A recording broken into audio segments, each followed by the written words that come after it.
So hey gang, Rick Morris here. I'm sitting with my dear friend Colin Ellis, who flew in all the way from Australia for an event tomorrow. And we're getting a chance to hang out, have some fun, have some fellowship. In a cable car. In a cable car over a waterfall. This is how we roll. This is exactly how we roll.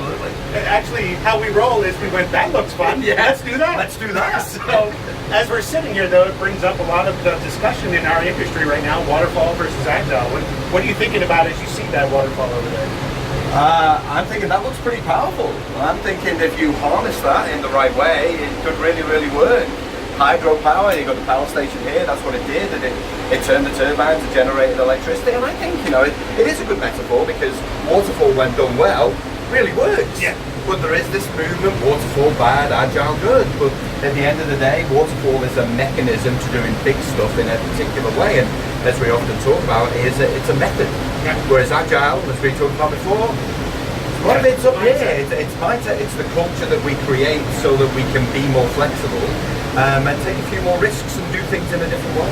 You know, my fear of Agile has been that it's commoditized, right? And if you go to training, right, they talk about like us old project managers that run Waterfall, it's all command and control, we're just Godzilla, and we're just crushing cities. But if you do Agile, it's communal living, it's butterflies, we all hug at the end of the day, it's just so much better, but it's not, right? Agile is a mindset that can be used in Waterfall projects. Now, Waterfall though, we tend to pick the first idea, and if that fails, that delays the project. That's right. So if we have an Agile mindset, which says we're going to try 4 or 5 things to get the best idea and plan that in, we can actually have the best of both worlds. Yeah, we can, but what we're getting at the minute, Rick, is people are kind of smashing the two together, and they're going, right, well, that's fragile and wagile and all this kind of crap.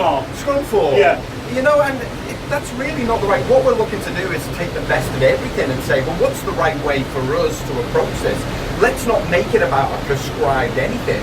Let's just make sure that we've got all the tools within the organization. Let's make sure that we're giving the people the insights into themselves so that they can be the best version of themselves, not fixed on any one thing, and create an environment where we can just make stuff happen in a way where we deliver value quickly, but also with certainty. Well, and if we think Agile's faster, that's the biggest thing, but most people that just dive into Agile are jumping right into that portion over there and getting churned up. Completely right? churned up. And they come out the other end and they're just wetter. Yeah. And no more knowledgeable. So listen, I'm having a ball hanging out with you. We're going to be here in Spokane for a little while, but I wanted to introduce anybody who follows me. If you don't know this guy, you need to know him. He is a rock star. He's my Welsh brother. He's my Welsh twin on stage. And plus, he's got a sexier accent than I do. So we love you guys. We'll talk to you soon.